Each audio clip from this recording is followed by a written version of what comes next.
it is every little boy's dream to grow up and sell insurance for a living. Absolutely. So I'm living it right now. I mean, Right this now. is what I always wanted to do. In The truth, rock stars of the world. yeah. These are rock rock stars of the business world, insurance agents. Hi, everyone. Welcome to the Biz Dev Podcast, the podcast about developing your business. I'm David Baxter, and I'm joined, per usual, by Gary Voigt. Today, when I look at you, Gary, you look like a turtle who woke up from a nap. You got your beanie and your shirt match color. So It's just like there's this little turtle face coming out to say hi. Nice. Yeah, I'll just hide like that. Good. You Earth just Don't have to worry about it. He's got the That earth is it. stones going. He does. More importantly, we are joined by Ryan Hanley, who is the founder and CEO of Finding Peak. Welcome to the show. Oh, it's my pleasure, guys. Thanks for having me. Sure. So it is early in the year. How's 2024 looking for you? Tremendous. As we were discussing before we went live, I early exited a company that I sold back in 2022, about a month and a half ago.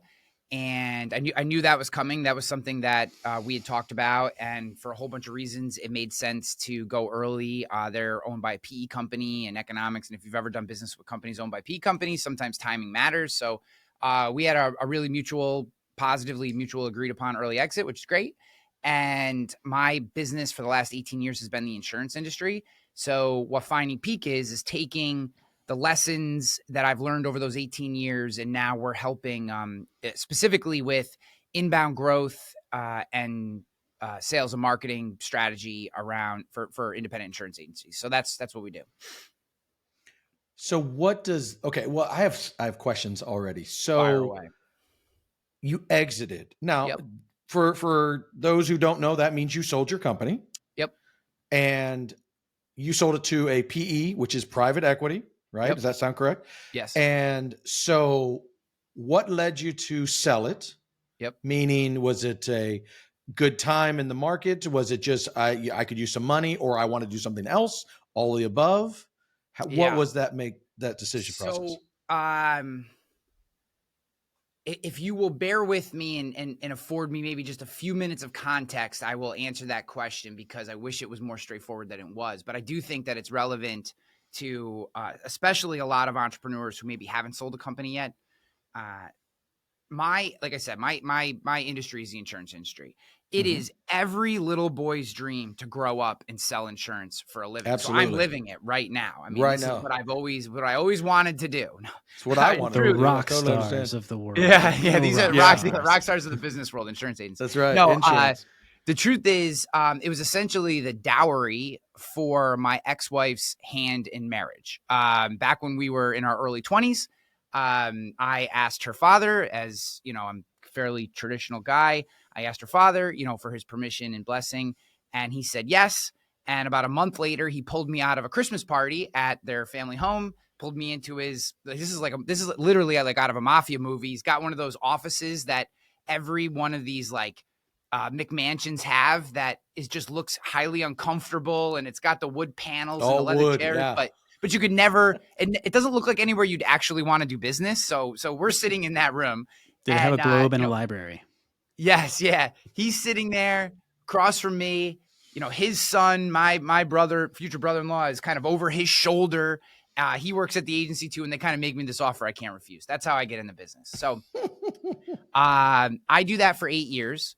A year and a half in, I realize I am absolutely positively terrible at selling insurance the traditional way. Just terrible. Just failing across the board. Cold calling. I'm putting 50,000 miles on the car, driving all over. I'm from the greater Albany, New York area. So I know, every backcountry strip mall, and I'm dropping these, all this stuff. And I just hate it. I hate every second of it. But this is what the family does. So this is what I'm trying to do. Okay. So he calls me in, my father-in-law calls me in a year and a half in, and essentially fires me.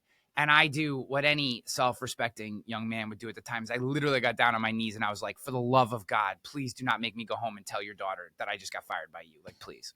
And so he says, okay, I'll give you 6 more months, but you got to turn things around. And I knew something had to change. This is right around when the internet went from being like potentially a fad to like becoming a thing. So like very early days of Twitter, very early days of LinkedIn, blogging is a thing and becoming more ubiquitous. And I found people in other industries that were doing something that today is commonplace, which is answering customer questions and creating blog posts about them. And I was like, okay, I'm 2 years into this business. I don't know anything about it. How do my customers know anything about it? Right? Like, I've licensed and passed all these tests. So I just started answering the question. Like, I'd go sell a home and auto policy, and I started writing a blog post about the questions they would ask me. And today, these things are like, duh, that's what you do. Back then, this was like blasphemy. And especially in my industry. So trade secrets. Yeah. I came up with this phrase back in the day. We're no longer, insurance agents are no longer the gatekeepers to insurance information, right? We have to tell these stories, et cetera. Okay. So I find digital marketing, and it changes the course of my career. I now become an agent who also uses digital, and I've done a bunch of speaking gigs, et cetera. 8 years in, my brother-in-law comes to me and says, while you're doing a good job. Now, granted, at the time, in my mind, I am killing the game. 100 leads a month on a $100 budget.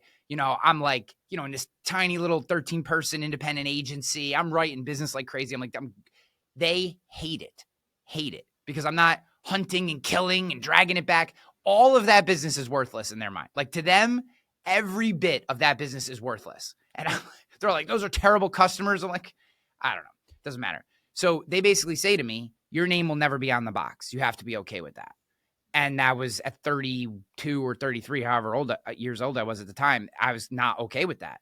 So I put in my notice and became the chief marketing officer of a national technology company. I did that for 4 years and got to learn the industry on a national scale. Left there, went to another technology company. I got to see what the other side looked like. So I've always worked for independent agencies. So the family owned, locally owned, et cetera, guys that you drive by, men and women, you drive by their agencies 20 times a day. They often have Travelers and Progressive in the window, and they look like they were built in 1950 and never been updated. That's the people that I work with. Okay. I've worked for the people coming at them. I've worked for supporting agencies. And been fired by all these guys, by the way. And finally, I decided in 2018 that maybe I wasn't meant for the insurance industry. I'd been fired essentially because that's where they were pushing me out of my family's agency, ex-family's agency. I got fired by this company, trustedchoice.com, that I went to and was a chief marketing officer. Got fired by the next company that I worked for. And I said, maybe it's insurance. And I went and worked for a fitness franchise here locally. And in 9 months, I applied the same principles that I had used at all three of my previous businesses in my marketing capacity, and grew this business from 2,100 members to over 3,000 members, and added 2 new locations, or at least had shovels in the ground on 2 new locations in less than 9 months, at which point I had made the business so profitable for the founder that he fired me because I was his largest expense. And he felt like he could just ride out the new members and didn't need me anymore. So I took that as a sign from the universe that working for other people just wasn't in the cards for me. And that's when I came together with this idea for Rogue Risk, which is ultimately the agency that I founded. It was a digital agency. I coined the term a human optimized agency, which I can explain to you in a second. But I founded this agency on March 9th of 2020. 7 days before the zombie apocalypse hit upstate New York, and the governor shut the state down. So I got $45,000 in this business to launch the agency, and I got nothing. I mean, we have no idea at this point what COVID is, what's going to happen, where it's going to go. No one knows. All I know is nobody is picking up the phone and buying insurance. And, I went into a pretty dark place. Pulled myself out of it eventually, sold our first insurance policy in May, our third insurance policy in August.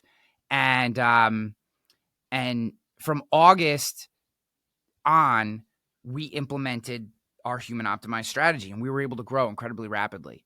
We were one of the fastest growing agencies in the entire country, bootstrapped, and things were going really, really well. I had 5 employees, and though I still wasn't paying myself, I could see it, right? The entrepreneurial dream of turning that corner, starting to pay yourself, having a team, hitting escape velocity without having to take any kind of investment capital. It was there, right? Like the holy grail is getting your startup to escape velocity without investment capital, which is very, very rare. But I could see it. I was like, oh my gosh, I'm so close. And unfortunately, my wife decided that she was not living her best life and that I was the problem for that. And I got divorced in December of 2021. And I was now living in a hotel with a bag of clothes, with a business that didn't pay me anything. And I had to make some hard choices. Now, thankfully, I had built up enough of a reputation in the industry, and our agency was doing so well, and we were putting such good numbers on the books that I was able to rapidly spin that into the sale of our business. So while I was very happy with the outcome, it was a distressed sale to a certain extent. And I have some lessons that I would love to talk to you about with that as far as that goes, and happy to answer any questions you have. So we sold on April 1st of 2022. I officially signed my divorce papers at 10 a.m. I signed the lease on a new apartment at noon. And at 2:30 a.m., I signed the closing docs on my business. I was then the CEO of that business until the end of October 2023, at which point the company decided that they wanted to we can get into how important EBITDA is to PE companies, but they needed to play some games with their EBITDA in order to hit their numbers for the rollover from 2023 to 2024. And we decided to early exit me, which was fine by me because I had kind of had enough. And here we are today. Wow, man. That's an incredible story. That's an incredible story. Okay, so now I got all my questions. All right, here we go. Yeah. So I think it's interesting. I appreciate very much the candor, and because most people. I mean, we interview a lot of people now, and most people only put their Facebook face on a podcast, right? So I appreciate the candor.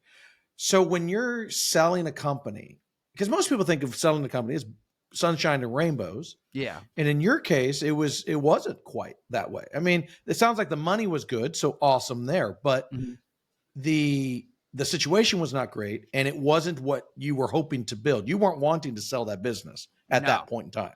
No, it was an early. We could, you could definitely classify it as a distress sale. I would say I was happy with the outcome in so much as the situation that I was in, and certainly, it helped me advance my both personal and professional life forward.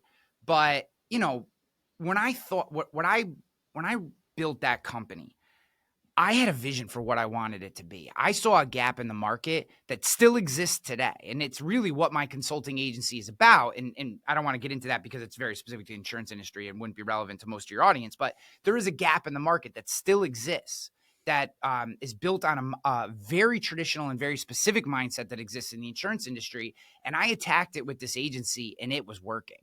Now, but there are realities. And this is the thing that I would say to anybody who wants to start a company or is in the early stages of their entrepreneurial journey.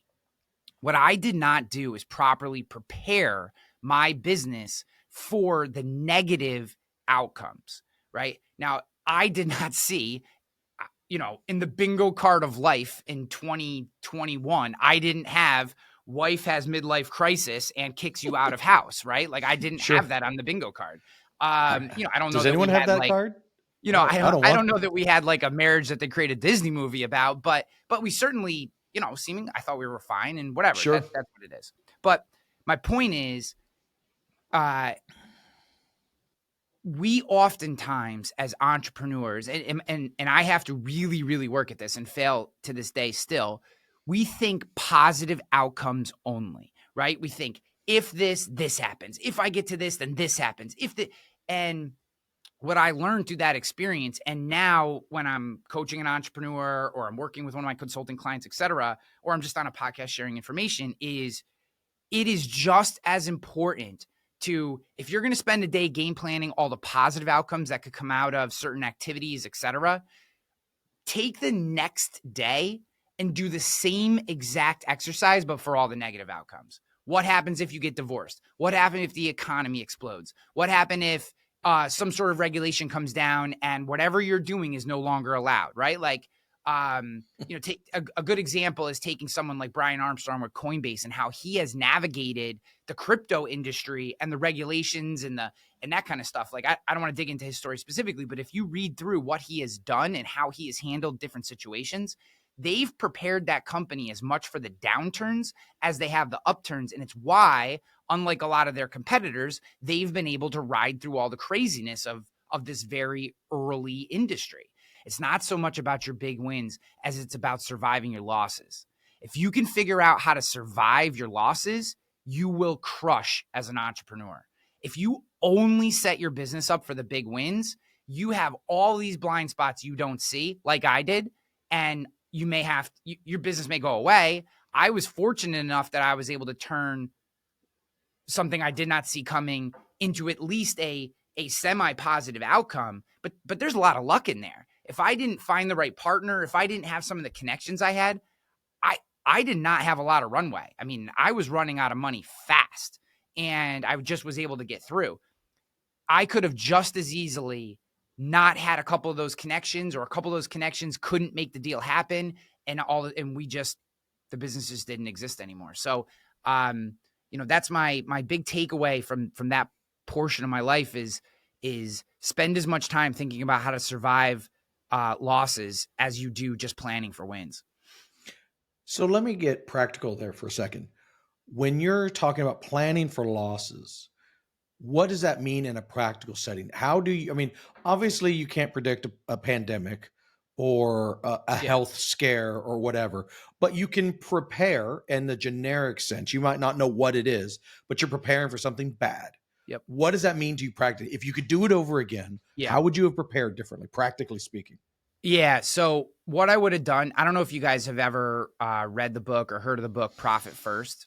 There's a lot of strategies in there, but the high and the low part is pay yourself first. I could have grown slower while still implementing the strategy that I had, and either just squirreled some cash away in a savings account for the business, or at least set myself up with a small amount of income so that if something like this happened, I could have been okay, right? So in my particular case, one way of creating sustainability was saying, what if my wife at the time, the divorce doesn't happen, but she loses her job, right? Because we were living off her income. We had made a conscious decision together that to build this thing up, I wasn't going to take a salary for a period of time. I was working a couple side jobs, but I wasn't going to take a salary because this was the moonshot. This was our chance to take something to the next level. And what if she had lost her job, right? What would we have done then? So I in my head said, we're fine. She's got a good job. All I need is 3. I said somewhere between year 2 and year 3, I will be able to flip this, which we were absolutely on pace for that. And I will start to be able to pay myself and we'll be good. We just didn't make it there. Big Pixel builds world-class custom software and amazing apps. Our team of pros puts passion into every one of our projects. Our design-infused development leans heavily on delivering a great experience for our clients and their clients. From startups to enterprises, we can help craft your ideas into real-world products that help your business do better business. So if I am summing up what you just said, I heard, correct me if I'm wrong, what I heard was have some cash on the side. Now, however you get that, whether it's to pay yourself when you're just getting started out, it is paying yourself a little salary. Or in my case, my healthy fear of the unknown has always made me very pro cash. And so I always store reserves. We try at all periods of time to have somewhere around 2 to 3 months of cash sitting on the side. And that has weathered us through some ugly stuff over the years. And so I've mentioned that before, but I think you're following suit with that. It's somehow pocket some cash onto the side for the unknown, because that takes care of a lot, not everything. If you have a health scare Obviously, cash in the bank is not going to change that. You're still going to have a tough time. But a lot of emergencies and problems will be solved by having some backup. The other thing I'm hearing you say is, and that maybe it's a bit trite, but it's don't put all your eggs in one basket, right? When you're talking about your vendors in your case, I mean, it's always been a struggle for us. So we build custom software. That's what we do. And it's always been a struggle for us when you have a big new client and now there are a lot of eggs in there and you're investing in that. You're putting people over there. You're doing this and that and the other. You don't know what that looks like in a year. You don't know what that looks like in 5 years. I mean, it might be a great client that goes for a long, long time, but eventually you're going to get that call, right? Yeah. It says, hey, we need to cut back. And that's either a existential moment for you or it's a bummer moment. It's never a good moment, right? Yeah. Unless there's a horrible client, different conversation. But having multiple, in your case, you were talking about carriers, having multiple vendors that are bringing you revenue is the key. Now, again, especially as a small business, I call it when you're in the early stages, it's like you'll wash someone's car for your bill rate, right? At that point, it's tough. And that's where, I don't know if that's where I would call it. What did you say originally? Escape velocity? Yeah. I don't know what that term is in terms of like, is that you're able to pay yourself, or is it you're no longer reliant on that one dude who came in the door, right? I don't know. There's a lot of ways you could slice that. Yeah, I think it all depends on what type of business you have and what that looks like. For me, and my definition of what that looks like is you are able to live your life in your business and you're not making sacrifices for it as an entrepreneur. Right. So as an early stage entrepreneur, no matter what, whether you're scoring a little bit of money away or whatever, you're either losing time or you're losing a little money or whatever it is, you're making sacrifices to grow that business. Now, the hope and the whole reason you start the business in the first place is eventually you are able to hit a point, which I refer to as escape velocity, in which you are doing this thing that you love, this entrepreneurial mission that you love. You're doing it. And you don't have to sacrifice everything. You've duplicated yourself enough and built enough systems, processes, et cetera, that you can actually have a good family life, whatever that looks like for you, or a good life. You're able to pay yourself enough so that you're happy. Maybe it's more than you've ever made before, whatever, but you're making an amount of income that's great for you, right? Mm-hmm. And you're able to have both the things. That is possible, and it should be the entrepreneurial dream. I think it's been, the pornography of entrepreneurship has ruined what it really is for a lot of people, unfortunately, especially young people. It's like, I kill myself on 18 hours of work every day and a bottle full of Adderall and hope for a $10 million exit sum, right? Like, that's not what it has ever been in the past and not what I think it should be in the future. There's just this brief period of time where we've had a few, opportunities for a very small number of people to actually have those things happen. Yeah. And, but when we really think about it, it's like, pick something you love, figure out how to make money. And at some point you're going to have to kill yourself at first. You're gonna have to give up time with your family or your life or your friends or your hobbies. You're going to make less money at first. And then as you get better at it and as that business grows and you duplicate yourself in the business, systems, processes, et cetera, bring in new referral partners, suppliers, you're able to work back into, now I get to do this thing I really enjoy. That's mine. That is a vision of what I believe is possible. And I also get to have this other side of my life. I don't believe in work-life balance, but I get to have what I want out of the other side of my life. That to me is where we're trying to get to. And I unfortunately think we come in and all we see is positive. All we think in our game plan and our business plan is positive, positive, positive, positive, positive, which we need. All I'm advocating for is do that same, here's what happens if everything's amazing.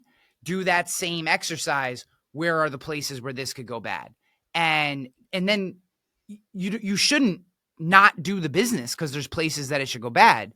It's just awareness. That's all it is. Sure. You just be aware of those things. Like in your case, what I say when I bring on a big client, in the contractual portion of it is, we go through all the amazing stuff, right? You're going to pay me this and we're going to build this and everything's going to be amazing and all your wildest dreams are going to come true and money's going to rain down from the sky and everything's going to be amazing. What happens next year when you get a promotion and you have bigger problems to solve and someone else comes in? What happens then? Because that guy might not like me, or she might have a best friend who does what I do and wants to use her friend instead of me. What do we do then? How does that go? I heard a story years ago, years and years and years ago, when I was a noob in my world, and they were talking about, hey, I don't remember even who this was, but I'm so bad at attribution. Anyway, he was saying we had a great relationship with Microsoft, and we were, it was big client of ours, and then the guy we'd been working with left. Yep. And that relationship with Microsoft was actually a relationship with Bob. Mm-hmm. And that relationship was really good. But then Bob left, and Microsoft was like, I don't know you. We have no contact with you. Let's start over.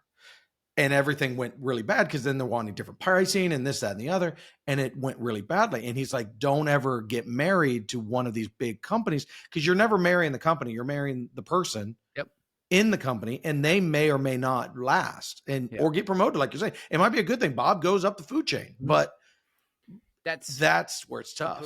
Dude, so I do this. This is a thought experiment I do with every single one of my large clients. So there's a portion of our business that is more like self-learning and coaching, et cetera. But the large clients that we work with who pay us, real significant money.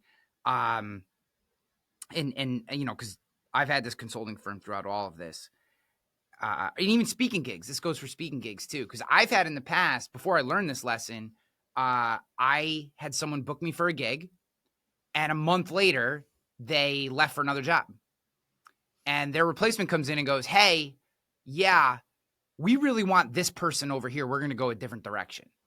Nice. And now I have booked on my calendar, said no to other events. In my mind, I'm already spending the fee I'm going to get, and poof, just like that, it's gone. So a good thought experiment, if you're listening to this, a good thought experiment to work through with every single one of your large customers or vendors, whatever, someone crucial relationships is, look, David, dude, I love you. You love me. This is going to be amazing. We're going to crush it. I can't wait. This is going to be phenomenal. Literally can't wait to get to work. Let's just talk about one more thing before we're done. What happens if you get hit by a bus? What happens if you get hit by a bus? And you're going to, and what you'll see is most people are not prepared for this question. And now you get a feel for what you really mean to them.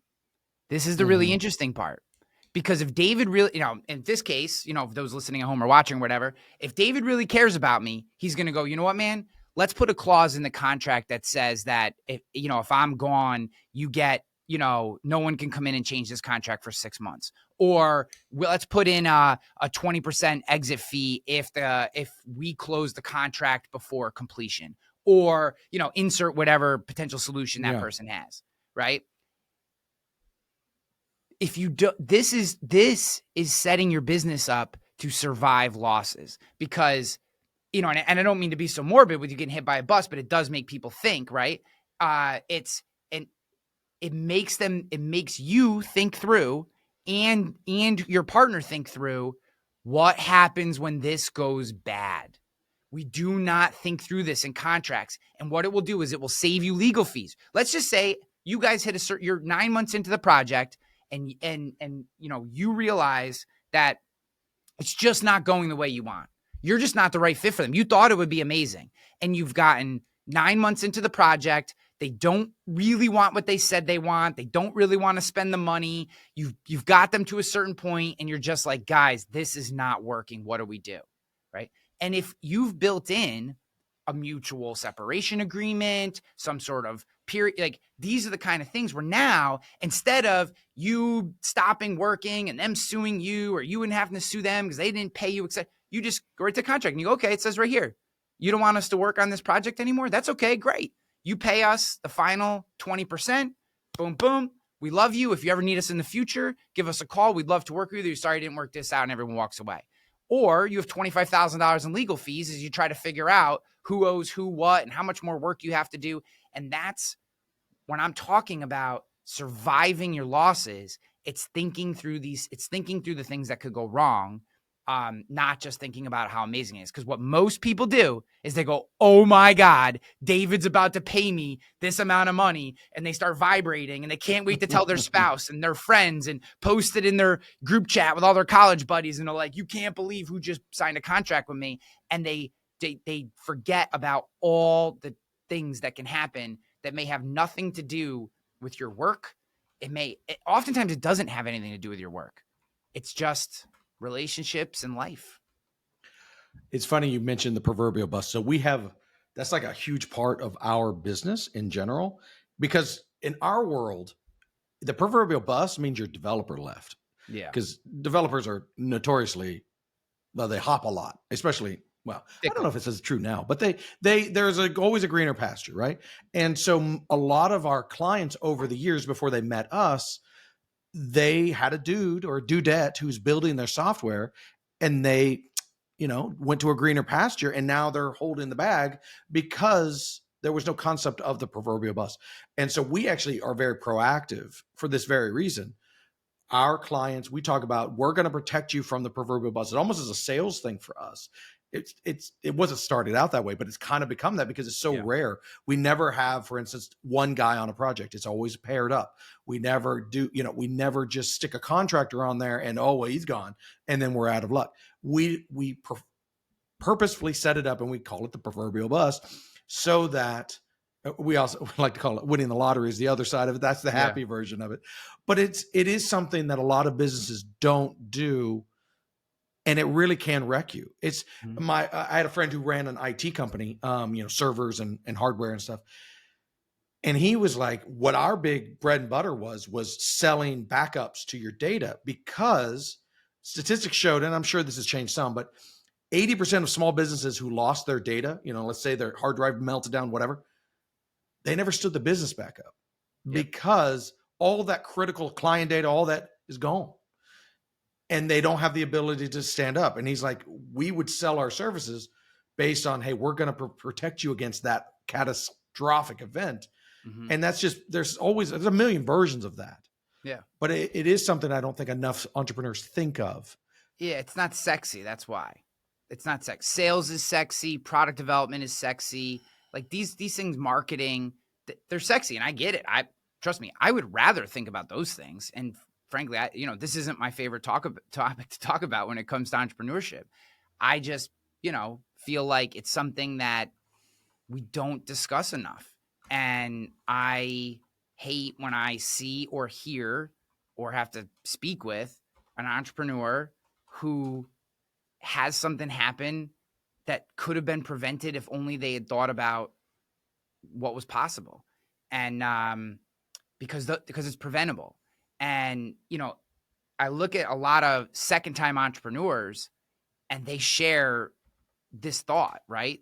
They're second-time entrepreneurs because the first time is usually not a huge win. It's usually, hey, we ran into the side of a mountain because of, insert reason. And now we're going to sidestep that mistake this time.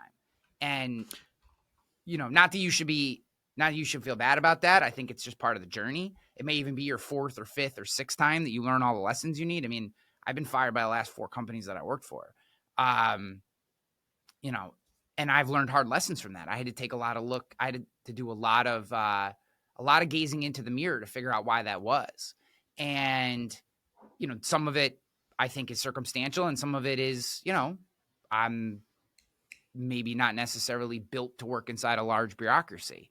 Actually, I can tell you with, very sound mind that I'm not meant to work inside a large bureaucracy. But, I just, these little thought experiments and conversations are important because hopefully someone listening to this hears it and goes, oh man, maybe we are over-indexed on this supplier. Or this is also true. If you're the business owner, maybe you have an employee in your company who you're a little over-indexed on, that if that employee leaves, you'd be in a really rough spot, right? Like it is not a badge of honor to have an employee who you just lean on and give all this weight to, right? Like, yes, they're important and you can consider yourself a family and all that's great, but that person could get hit by a bus. And then what do you do? Right? That happens. Like What happens if your best employee, your best salesperson, your best developer, whatever your business is, what happens if that person leaves? What happens if that person passes away? What are you going to do? Can you survive? What if they're the only person that has a relationship with your biggest customer? How do you survive that thing? And again, not fun topics, but when we're talking about, you want to get this escape velocity, you want to have that big exit. This is how you have the big exit. You survive the losses, because you are going to have losses before you get the big exit. It's just the nature of life. Yeah. So in my case, I have an agreement with all of my important employees. They're never going to leave. Right, Gary? That's right. Right. Okay. So I there was a couple of ways I wanted to wrap this up. Yep. I mean, we've kind of focused on some very important but kind of downer topics. Yeah. So one thing I was going to mention, and I think that it's funny you say this. If you are someone who's listening to this podcast and you're having a tough time staying with your boss happy with you, you might be an entrepreneur and you just don't know it. I didn't get fired a lot, but I did have a tough time being managed. I don't think it's not like I have a trouble with authority kind of thing, but I just wanted to go my own way. Yeah. And I think that's a core tenet of being an entrepreneur, someone who has ideas and vision and is ready to jump off into the fire, is they are kind of hard to employ because they have a lot of ideas. Yeah. So, okay. I have two thoughts on this. One, you could be right. Two, you could be delusional. Not you personally, but the person. Sure. Gary and I are old enough, especially Gary. He's super old. Crusty old. That's why. Never mind. I'm gonna leave that alone. So I remember the time when entrepreneur was a fancy word for unemployed. Yes. Yeah. It did not used to have the cachet it somewhat has now. I mean, I work with a lot and I do a lot of mentoring with college students and stuff like that. And I love that excitement. I love that desire to be an entrepreneur. But I sometimes advise, sometimes you just need to get beat up a little bit in the real world before you dive in, because that experience you're going to get in the real world, working for somebody else, learning from someone else, good and bad, is often exactly what you need before you go out on your own and try to do your own thing. Dude, couldn't have made Rogue Risk successful if I hadn't had the previous year's experience of learning what I liked and didn't like about all these different businesses and bosses and systems and processes. I was able to launch a business during COVID, sell it, despite some of the stuff that we talked about, sell it and exit in less than 4 years very successfully. I couldn't have done it. Absolutely could not have done that if I hadn't had all the previous experiences. So like, while there is part of me that it would have been easier to go through all those things in my early 20s when I didn't have kids and, all this kind of stuff, I do think that we shouldn't poo-poo the later in life entrepreneur, right? Like I wasn't an entrepreneur until I was 39. Mm-hmm. I wasn't. Today I know how to start a business. I know what it takes, all the nonsense that comes with it, but it took me 39 years to get there. So normally, this is when Gary speaks, which he doesn't speak a lot for some reason. I don't know why he's so quiet. It's part of the being weighing him down. He looks so insightful too. It looks like he's got really interesting things to say. That's the age. There's also the possibility that I'm just never allowed to talk or I'm edited out. Why would you say that? Edit this I'm out joking. Right Yeah.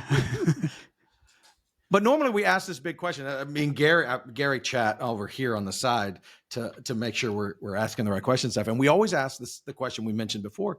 But Gary, I feel like we've been talking about this the whole time. You've answered the question since we've begun the conversation. So yeah, I was going to ask your top 3 pieces of advice for an entrepreneur in a business, but you've covered the groundwork of that really well the entire episode. So unless you have one more little piece of advice. Got a top nugget? Yeah. This is the very last thing I'll say. This is personal to me, but hopefully it helps. I am a highly unorganized person in general in life. I just am. I know that about myself.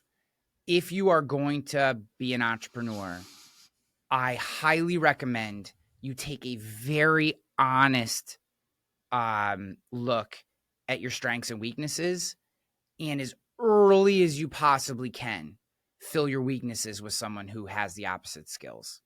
I cannot stress that enough. It is so hard to start and grow a business, and you really need to dial into your strengths early, whatever those are. If it's creativity, or organization, or developing, or whatever that strength is, right? It is crucial that you spend as much time in that high value strength as you can early on. And if you can find someone like early on in finding Peak, I brought with me my head of operations from Rogue Risk with me to Finding Peak, but we're only a month and a half old in our consultancy, so we don't have a ton of income coming in, and a lot of our contracts are spread out over time. So I convinced her to come in on a rev share. I just said, look, for every dollar I make, this is how much you make, and bop, and we're both incentivized to grow this thing together. And I need you because you're the right brain to my left brain, or I'm the creative side and she's I know we worked well together, and she's fine with the fact that I'm scattered and I'll throw her stuff and she puts it into these great charts and lists. And that is what I need as an entrepreneur. So find that person. It could be a VA. It could be your spouse. It could be, a friend, whatever. As quickly as you can, try to find someone who, even on a part-time basis, can fill some of your weaknesses, and so that you can spend the max time in your strengths. Well said. Good piece of advice. We've heard similar kind of versions of that over the last year or so. There's even some people we've had on here that provide that as a service. Yeah. So, yeah, but that is, I believe, a critical role for what you're saying. You have to find someone that's going to pick up what you can't quite do on your own. Yeah. Yeah. To grow fast, you have to spend your time in your strengths. So just know what they are, and don't try to be I'm terrible at accounting. Terrible. I'm good at money management, but the accounting part, the idea of slowing down, and you probably cut this part, but the idea of slowing down and doing the books, literally, I'd rather one of you just punch me right in the face. If you were do the books this month or punch me in the face, I'd be just punch me in the face. I'd rather. So we outsource that, and Clarissa's good at that stuff too. So she does a lot of it, but it just, I don't know. I learned really early, I'm not good at these things, or my brain just won't let me go there for whatever reason. So I just don't. Yeah. Well, if anybody wants to learn more about your business or your consultancy, how can they reach out and get a hold of you? LinkedIn, Ryan Hanley. You'll find me. I'm Ryan_Hanley on Instagram. Those are the two social medias that I use the most. The Instagram one is more ubiquitous. It's more leadership and entrepreneurial stuff. The LinkedIn tends to be very insurance focused. So if you're not interested in that, make your decisions. And just in general, you can find me at ryanhanley.com. And that's, we're still launching our website, Finding Peak. So right now that redirects to my personal. We're launching all the branding, marketing, kind of official launch in February of 2024. So depending on when you listen to this. Okay. Well, we'll have all those links in the show notes as well. Yeah. Thank you. And I appreciate it, guys. This has been great. Thank you so much. Yeah. Thank you for joining us. It's been a great conversation. And with that, we are out. Thank you guys very much. We will be back next week. Have a good one. Hi, I'm Christy Pronto, Content Marketing Director here at Big Pixel. Thank you for listening to this episode of the BizDev Podcast. We'd love to hear from you. Shoot us an email, hello@thebigpixel.net. The BizDev Podcast is produced and presented by Big Pixel. See you next week. Until then, follow us on Instagram, Twitter, Facebook, Threads, YouTube, and LinkedIn.